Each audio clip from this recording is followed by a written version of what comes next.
لكل اللي عم يسمعونا عبر التردد 103.5، أهلا وسهلا فيكن بحلقة جديدة من برنامج صحتك بالدنيا. معكم أنا عماد خلف من وراء الميكروفون، وضيفتي بالاستوديو دكتورة كفاء محمد إلياس، إخصائية بالأمراض الداخلية. اسمحوا لي رحب بضيفتنا لحتى نبدأ لقائنا ونقول لها مساء الخير دكتورة. مساء الخيرات، مساء الخير لكل المستمعين.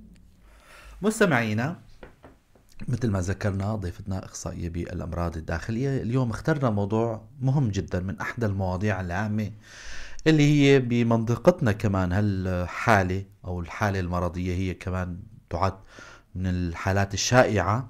الحمى التيفية هو رح يكون محور لقائنا وعنوان موضوعنا لليوم.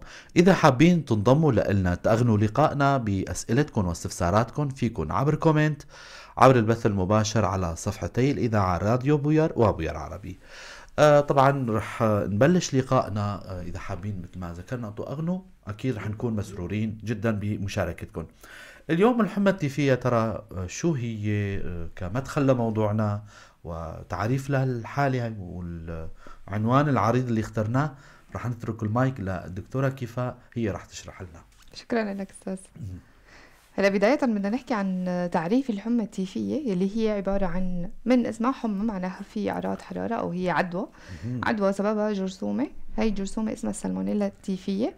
إلها أكثر من نمط مصلي، حوالي أكثر من 2000 نمط طبعا، بس المسؤولة بالذات عن الحمى التيفية هي النمط المصلي منها اللي اسمه السالمونيلا التيفية حصرا، هي اللي بتسبب الحمى التيفية. طبعا تشتهر البلدان النامية بالإصابة فيها، يعني مثل دولنا، تماما. وذلك بسبب سوء خدمات الصرف الصحي عنا للأسف. وتدني مستويات النظافة أكيد. وانهيار المجتمع الصحي كله. أكيد هذول. إذا هذا كان كتعريف تعريف بسيط مختصر له. مثل ما بسيط. ذكرتي دكتورة له أكثر من كذا أكثر من نوع نوع. للسالمونيلا، إلها كتير سلاسل. الشجرة معناتها أيوة شجرة كتير إلها أنواع، فمنها بس السالمونيلا التيفية هي اللي بتسبب لي الحمى التيفية. في أشكال من السالمونيلا بتسبب التهاب أمعاء دون إصابة الحمى التيفية. التهاب مثلا أمعاء عابر بالسالمونيلا، بس ليست النمط التيفي. حلو كتير. إذا هاي رح نفوت بتشخيص الدقيق لها يعني هلا شوي دكتورة. هلا ذكرتي إنه هي مجرد ما تكون حمى إذا في حرارة. يا ترى المستمعين اللي عم يسمعونا، المشاهدين اللي عم يشاهدونا، بيسألوا يا ترى كيف بتجي شكل وعرض هالمرض هذا؟ بيبلش بداية بالحمى. طبعا في أكثر من مرحلة من الأعراض. المرحلة الأولى اللي بيكون فيها بالأسبوع الأول حرارة تكون خفيفة مترددة، تشتد بالأسبوع الثاني، بيكون أشد مساء، حرارة شديدة يعني تزداد بالتدريج قد تصل ل 40 درجة. هلا المميز بهاي الحرارة إنه ما عم تسبب زيادة بالنبض، تسرع نبض. يعني عندي هي مصطلح افتراق نبض حروري. صح. يعني زيادة في حرارة الجسم دون ارتفاع بالنبض. بالعادة كل ارتفاع درجة الحرارة بالجسم ترفع لي النبض أقل شيء 10 نبضات، هون لا، حرارة 40 ممكن النبض 60 أو 70، فهذا الشيء مميز بالحمى التيفية. تماما. في أعراض تانية هي ممكن الألم البطني. الألم البطني يرافقه إسهال أو إمساك أو تناوب، مو مهم، وهذا الشيء مو وصفي ولا بيحدد لي إذا هي حمى تيفية أو لا. كمان أعراض تشبه الجريب مثل التوعك، التعب العام، آلام مفصلية عضلية، قد يكون هناك صداع، في نسبة قليلة يتظاهر شكل رعاف. كمان ممكن تتطور إلى طفح جلدي على الصدر والظهر، وكمان هاي الحالة كتير خفت عنا، ما عنا شفنا هذا الشكل. بس هي الأعراض بشكل عام هي الموجودة. تماما. دكتورة، هلا الفئات اللي عم ينصابوا بهالحالة أغلبيتهم يا ترى بيراجعوكم مثلا، سواء كانت بالنقاط الطبية أو العيادات أو المستشفيات، بيجوا أطفال ولا كبار السن ولا بتجي ما في؟ ما إلا في عمرية، كل الأعمار مستهدفة، أطفال كبار مسنين مثبطين من عين كلهم بينصابوا، نساء ورجال، طبعا الرجال أكتر. أي أها. يعني ليش أنا خطر على بالي هالسؤال هذا؟ باعتبار إن كان هو موضوع هو متعلق بالثقافة، ثقافة النظافة وشخص النظافة الشخصية يعني. والمناطق النائية مثل ما ذكرنا إنه نحن بالأساس منطقتنا كمنطقة يعني هي منطقة نامية، ولكن في عنا ضياع أكثر كمان مستوى يعني خلينا بدون انه ما نتعدى على أهالينا الامور. هن تمام. ولكن يعني هل الامور هاي بتساعد يعني لتفاقم الحالة او طبعا. يعني زيادة عدد الحالات؟ فالاطفال هن مثلا ما واعيين انه ممكن يغسلوا ايديهم او لمسوا شيء ما ايوه، نظيف اللي فرضا. بيحضر لهم الاكل مرات بيكون تماما. ايديهم إيه. ملوثين يعني الاطفال ما بيكونوا هن نسبة، يعني ولو ربما ما تكون هيك نسبة بالكتب مذكورة، اي نسبة ولكن طفيفة. الاطفال قد يكون العرضة اكثر يعني. طبعا الاطفال واللي الموجودين بالمجتمع اللي يعني برا تماما ايوه المدن ايوه يعني. بالمدن. حلو كتير. مستمعينا واللي عم يسمعونا واللي عم يشاهدونا على صفحتي الإذاعة راديو بوير وبوير عربي، ضيفتنا بالاستوديو الدكتورة كفاء محمد الياس، أخصائية بالأمراض الداخلية. عم نحكي اليوم عن يعني الحمى التيفية. كتير منا عم نسمع بالمصطلح العامي التيفوئيد أو التيفوئيد او تماما التيفو بيقولوا. أو التيفو يعني. فهذا كان يعني بأيام التسعينات. دكتورة خلينا شوي تكون معلوماتنا شوي، يعني نحن نستذكر حالنا. كانت هالحالات جدا كتيرة يعني. ما بعرف إذا هالفترة هاي كمان رجعت طبعا هالجرثومة هاي. موجودة عنا. يعني انا مثلا الفترة الجديدة اللي القصيرة اللي قضيتها هون مم. بالمنطقة هاي مم. لاحظت انه في كتير تواتر للإصابة. طبعا هو تماما. ضرورة الإصابة الأكثر بالصيف والخريف، آه بس عم تتواجد بفصول تانية كمان. تماما. شو السبب انه بيتعلق بموضوع الصيف والخريف هلا يعني؟ بالعادة هي أكتر شي بتعيش بالمثلجات اه بالمياه المثلجة أو عرفت. تمام. فممكن يكون يعني كون العالم بيتعاطوا أكتر هاي المياه الباردة أو المشروبات المثلجة تماما أو تمام. المثلجات نفسها، تعيش فيها هاي الجراثيم بهاي الفترة. تماما. طيب دكتور، هلا شوي شوي كنا بدنا ندخل على الموضوع طرق العدوى. خلينا ناخذ المحور هذا، انه يا ترى طرق العدوى بهالحالات هاي او هالحالة هاي الحمى التيفية، كيف بتكون طرق الإصابة؟ طرق الإصابة بداية والأهم هو الطعام والمشروبات الملوثة بهاي الجرثومة مهم. السالمونيلا التيفية. طبعا لا ننسى أنه فضلات المصابين والحاملين ايضا. للتيفية هي مصدر العدوى الأساسي، وهي تنتقل بس من إنسان لإنسان، ما بتنتقل عن طريق الحيوانات. يلعب مهم. الذباب دور كتير كبير بنقل العدوى بشكل مباشر. حلو. هذا طبعا كمان ما وفي كنا كتير نعرف. أسئلة. طريق الانتقال الفموي بورازي، مهم. هاي هي طرق العدوى. تمام. فأي شيء عن طريق الفم إذا ملوث بده ينتقل وتدخل الجرثومة للمعدة. هلا الناس اللي عندها حمض معدي قوي ممكن يقاوم هذا الجرثومة بعمل تخريب لها أو بيضعف من قوتها من شدتها. أما المرضى اللي بيكون عندهم حمض المعدة ضعيف أو ياخذوا مضادات حموضة أو الكبار بالعمر، صح. هدول كلهم ما عندهم مقاومة كثير للجرثومة، فمن أول ما دخلت بدها تعمل لهم التهاب، فتدخل الجهاز الهضمي، ومن الجهاز الهضمي من طبقة لطبقة بالجهاز الهضمي تروح على مجرى الدم ومجرى الأوعية اللمفاوية، ومن هنيك بتسبب لي إصابات بالأعضاء البعيدة اللي هي الكبد الكلية الرئة الطحال حتى السحايا ممكن تعمل. اها. ف... يعني لا بتخترق جدار الصحايا حتى يعني. أيوة. مهم. طبعا هذا الشيء حسب شدة الإصابة، إذا شخصنا وعالجنا بكير، إذا أهملنا العلاج، هذا المريض المثبط مناعيا اللي مناعته ضعيفة، هدول كلهم عوامل يعني بيساعدوا بمفاقمة عوامل هاي ممرضة الإصابة يعني. أو بتخفيف تمام. شدتها. دكتورة، اللي حكيتي ضمن سياق حديثك عن موضوع البراز والنظافة الشخصية يعني. سبق وصادفنا أطباء يعني زملائكم إنه حكوا عن موضوع سين من المواضيع إن هن أحد الأسباب اللي بينصابوا فيها يعني دور النظافة، يعني خلينا نسميها المراحيض يعني. أيوة سواء كان التهاب الكبد مثلا هو تماما. أحد أيوة يعني بينتقل. الأسباب الرئيسية. ف يعني لو تحكينا عن هالمحور هذيك شوي، توسعينا انه كيف مثلا كيف الشخص ممكن ينصاب، ومثلا شخص مصاب زار دور مياه عامة، واجا شخص بعده وانصاب فيه. يعني نحن هيك حابين المستمع ياخذ المعلومة يعني بطريقة سلسة يعني دكتورة. تلوث هاي المرافق العامة بالفضلات مم. ويجي بعدهم واحد تاني بيستخدمها. طبعا أكيد إذا قصر بغسيل إيده مم. أكيد هذا الشيء بده يصير. فضروري تنظيف هاي يعني المرافق بعد كل استخدام، يعني بس خاصة إذا تماما. كان الواحد جاي ضيف أو حتى أهل البيت صح. عرفوا إنه مثلا في حدا معين إنه مصاب، ضروري غسل المرافق بعد كل استخدام. مم. وغسل اليدين ضروري كتير كتير بعد تمام. استخدام من بعده يعني. والأهم إنه نضل عم نفرك المي والصابون لمدة 20 ثانية أقل شيء. تماما. مو إنه والله بس أنا حطيت صابون وشلت إيدي، لا، لازم أستمر 30 ثانية على الأقل لحتى أضمن إني أنا فعلا عقمت إيدي، يعني ولو يعني بشيء معقول، مو إنه ضلت كتير كمية من الجراثيم على إيدي. وطبعا قبل إعداد الطعام هذا كمان كتير ضروري، اكيد. تمام. وقبل أول ما واحد يدخل من بيته كمان ضروري يغسل. مظبوط. فإنه أهم شيء غسل اليدين مصدر العدوى، والابتعاد عن المصاب طبعا، استخدام الأغراض الشخصية، الكاسات، المعالق، الصحون، هدول كلهم كمان مصدر العدوى. دكتورة ذكرتي انه هل يعني هالحالة هاي ما بينصاب الانسان، يعني عدوى من حيوان لانسان؟ لا ما كيف بتنتقل. هاي دكتورة؟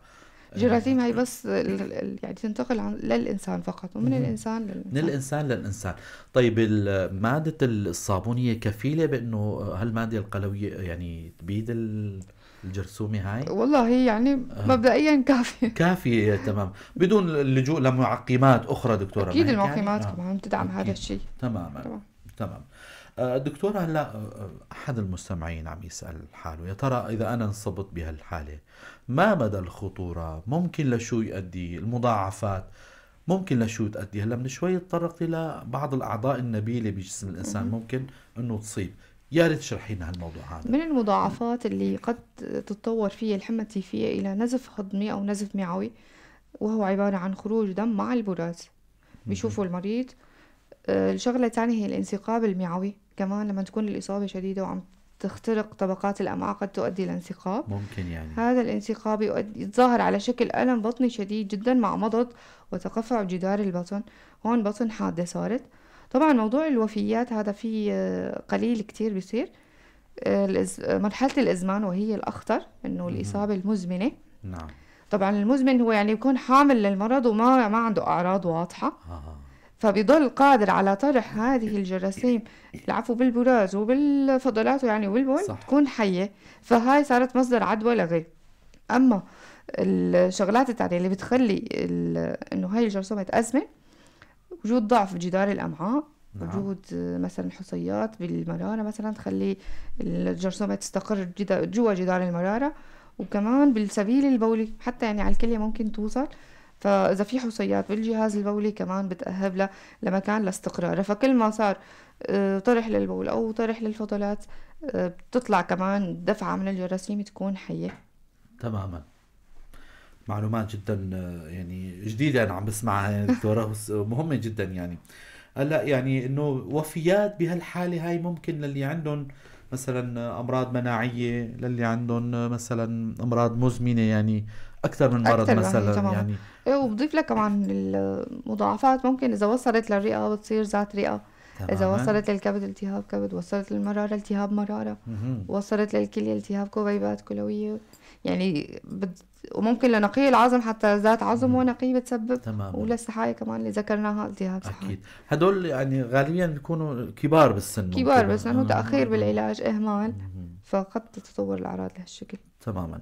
رح اذكر مستمعينا للي عم يسمعونا، عم تسمعوا برنامج صحتك بالدنيا. ضيفتنا بالاستديو الدكتورة كفاء محمد الياس، اخصائية بالامراض الداخلية. عم نحكي اليوم عن الحمى التيفية، موضوع مهم كانت سابقا يعني من الحالات الشائعة ولا زالت يعني بمناطقنا، خلينا نسميها النائية يعني، هي النامية أو إذا صح التعبير. هي موجودة لسه الحالات هاي لحتى تتعرفوا على شكل وعرض وأهمية التعرف على هالمرض هذا. نحن هلا بصدد الشرح عنها. دكتورة كأطباء يعني كيف بتشخصوا هالحالة هي يا ترى؟ الإجراءات التشخيصية عندكم كيف هي؟ سواء القصة المرضية، تحاليل كذا. تماما. في عنا أكثر من اختبار تشخيصي. في عنا اختبارات تشخيصية مباشرة، إني أبحث عن هذا الجرثوم هو بذاته. مهم. وفي عندي اختبارات تشخيصية غير مباشرة، بشوف رد فعل الجسم على وجود هذا الجرثوم. تمام. المباشرة هي عبارة عن زرع للدم أو زرع لنقي العظم أو زرع للبراز. مهم. فهون أنا بشوف الجرثومة نفسها هي موجودة وحية أو بتعطيني نتيجة إيجابية.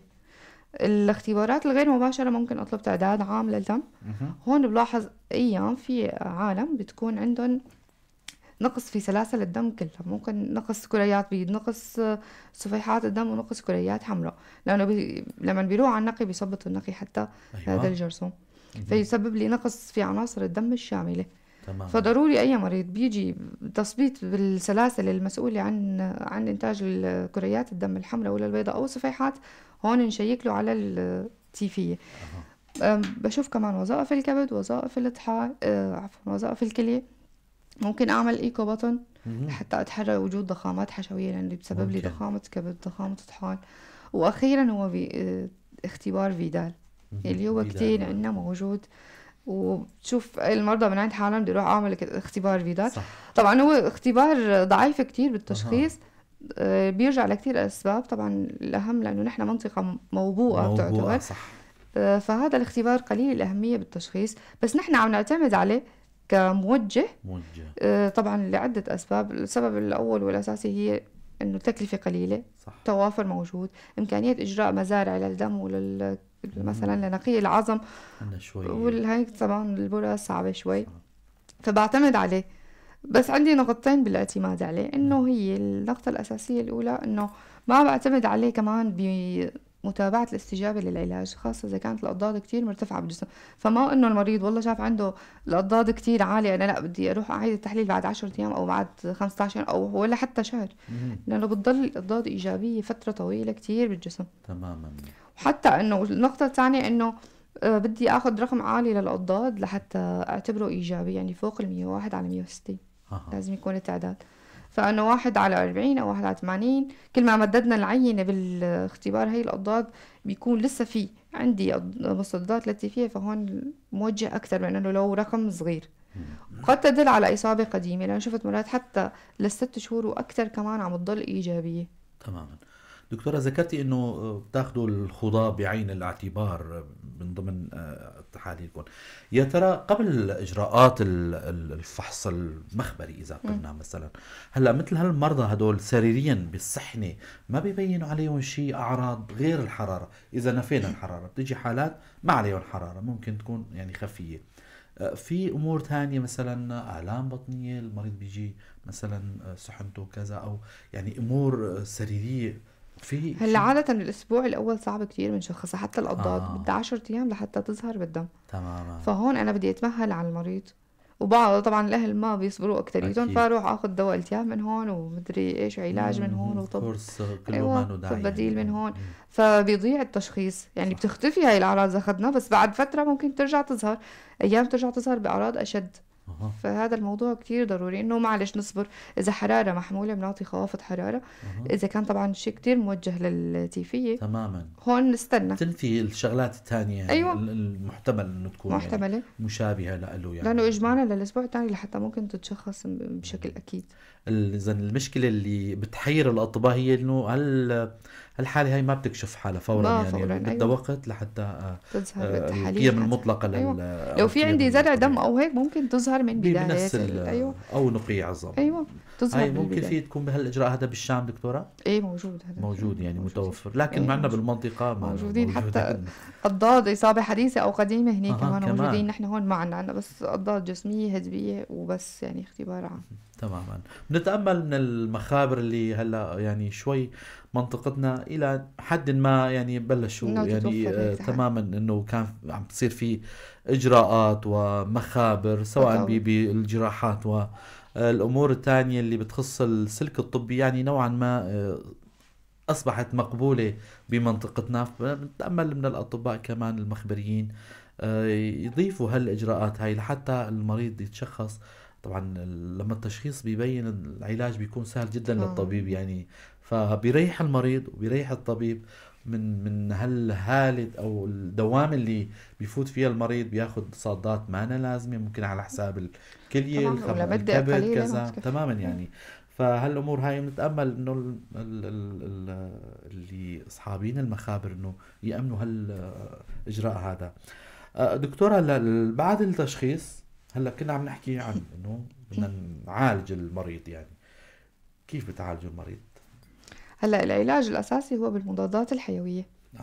بس إجمالا نحن الأمراض الإنسانية والأمراض الخمجية الالتهابية بتشكل عندي تحدي كبير لعدة أسباب. هي أخذ الصيدلات بشكل عشوائي، ثقافة المجتمع اللي عنا اللي هو لازم ياخد دواء التهاب بكل حالة مرضية عم تصير عنده. فهون عم يصير عندي مقاومة على الصادات. يعني جرثوم هو العلاج الأساسي له مثلا هذا الصاد المعين، بس مهم. المريض عم صاد ياخده غير بشكل نوعي. أيوة بشكل مثلا جرعة مو كاملة أو بوقت مو لازمه مثلا ياخد هذا الصدفة، بصير عندي مقاومة للجراثيم، بتصير تقاوم هذا العلاج.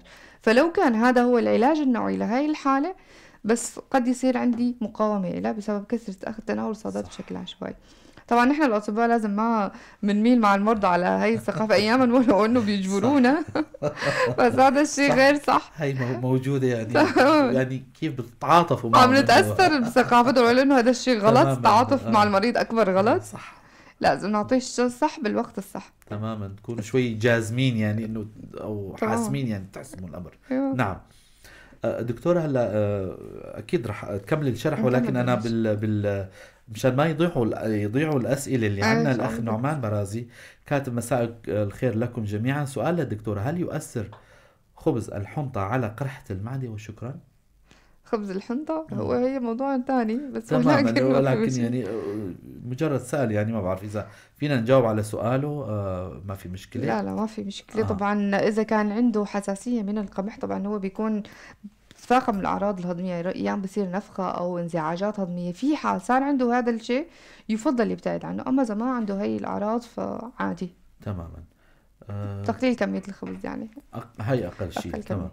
الأخت إلهام مشكورة على الرسالة الجميلة، هي بتبعت سلامات للدكتورة. مية السلامة. أحلى وأروع دكتورة بنت حلال وتراعي ظروف العالم. نتأمل دائما أطبائنا كلهم يعني تجون رسائل بهالشكل هذا. نحن شكرا لك يعني ولك. بننبسط نحن والضيوف أكيد لما بتجون رسائل مزبوط يا ولد. إنه تكون هيك بتشجع أطبائنا الله يبارك فيكم الأخ جميعا. جوان كاتب: دكتورة عندي بنتي بتضل تشكي من معدة تبعها. يا ريت لو تذكر عمرها، أيوة طبعا. وافضل يعني اذا تكون صغيره او كبيره. اكيد رح نجاوب على سؤالك الاخ جوان عثمان. دكتوره رح نكمل خطه العلاج يعني، نترك المايك لك يعني. إيه. تفضلي أوكي. دكتوره. هلا قلنا انه المضادات الحيويه هي الخط الاول بالعلاج. نعم. طبعا عندي الفلوروكينولونات، هي من الخطوط الاساسيه بالعلاج، بالاضافه للسيفالوسبورينات اللي هي مثل الافيروز، العالم هيك مشهورين عندهم. صح. بس طبعا لكل مريض له صاد مناسب له، مثلا الحوامل غير ادويه، المرضعات غير ادويه، الشباب مثلا او البنات، كل الاحوال يعني في خطه علاجيه بدها تكون خاصه بالمريض. اللي انضاف جديد على علاجه هو الازيثروميسين، اللي هو العالم شوي بيستغربوا. لا هو كان فعال حتى في الكوليرا، حتى في علاج الحمى التيفية صح. وبالإنفلونزا الكورونا. مهم. فهو كمان دواء كتير مهم. بس هالشي طبعا حسب الخطة العلاجية لكل مريض خاصة به. نضيف على العلاج والتعويض السوائل، لأنه المريض نتيجة الحرارة رح يصير عنده تجفاف. بدنا ناكل أكل يكون خفيف على الأمعاء، لطيف، نبعد عن البهارات، نبعد عن الأكل الدسم، نبعد عن الألياف ولو إنه هي شيء صحي، بس رح نعمل تلبكات معوية وتهيج بالجهاز الهضمي ونفاقم الأعراض الهضمية. فلذلك نعتمد على أكل خفيف الدسم، خفيف البهار خفيف البار. جميل. أو التوابل يعني. دكتورة شورش عثمان بتوجه لك تحية، يسعد مساك دكتورتنا الغالية. تحياتي لها كمان نحن حبيبة جدا قلبي. مبسوطين لما أطباء يعني هن بيتابعوا. طبعا أنا عم يبين عندي مين هن الأطباء اللي عم يشاهدوا البرنامج. طبعا هذا محل فخر سرور إلي أكيد وفخر أنا. لإلنا، وهي بتبعت سلامات. وهي الدكتورة شورش تستاهل نجمة على أي متابعتها والله.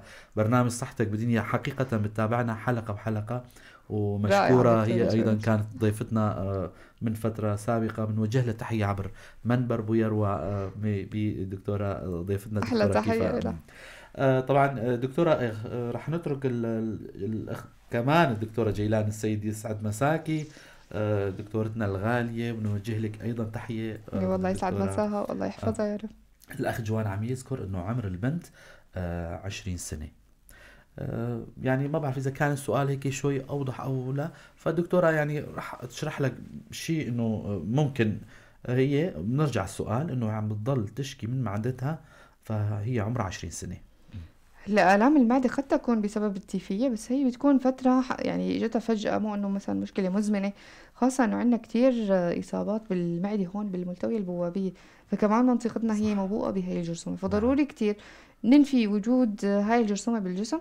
إذا موجودة بشكل إيجابي ومؤثرة على عاطية أعراض شديدة، تاخد علاج إلها ويعني هاي هي طبعا.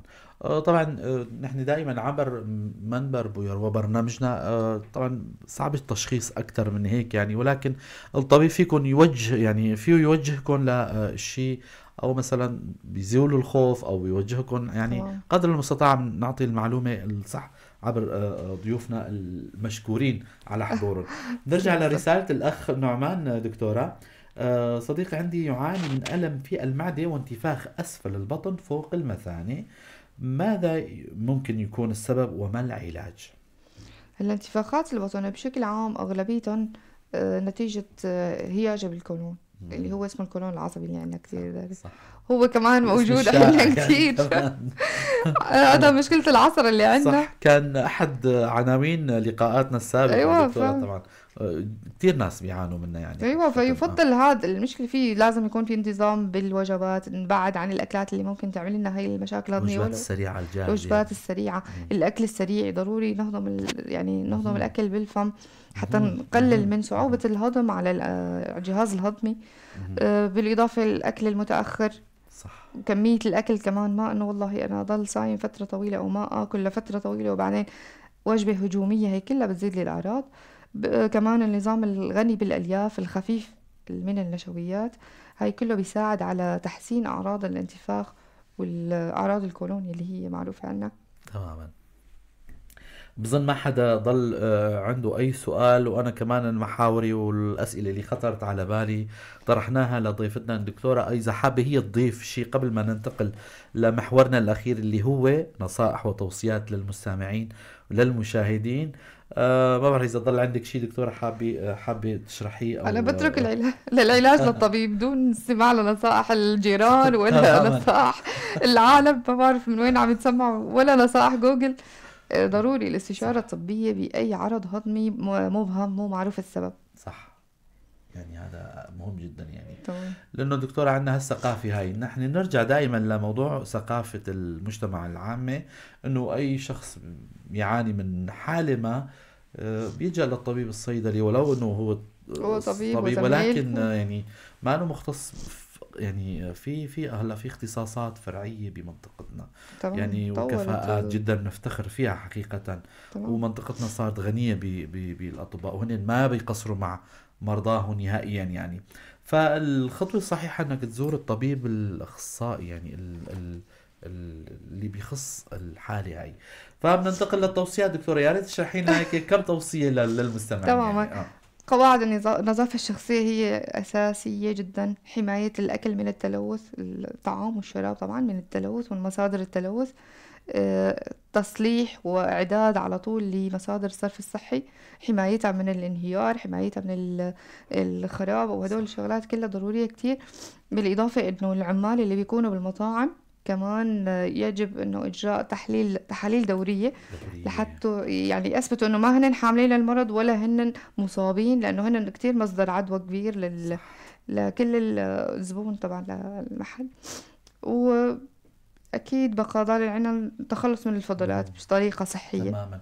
بظن هالعاتق هذا أكثر شيء بيقع على ربة المنزل يعني، لأنه هي المسؤولة عن النظافة الشخصية للأطفال، تمام. نظافة شخصية للأكل للأكل والخضار تمام. وغيرها، تنبهون على ضرورة نظافة غسل البيت اليد. بشكل عام يعني. يعني خلينا نسميها الشخص الموجه أكثر شيء هي سيدة ربة البيت، الله هي يحفظ الأكثر لنا كل شيء. الأمهات.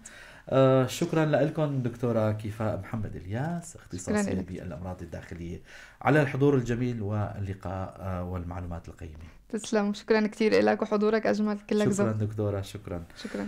على أمل نلقاكم الأسبوع القادم بضيف جديد وحلقة جديدة. تضلوا بخير وسلامة. سلامات عماد خلف من وراء الميكروفون لألكم.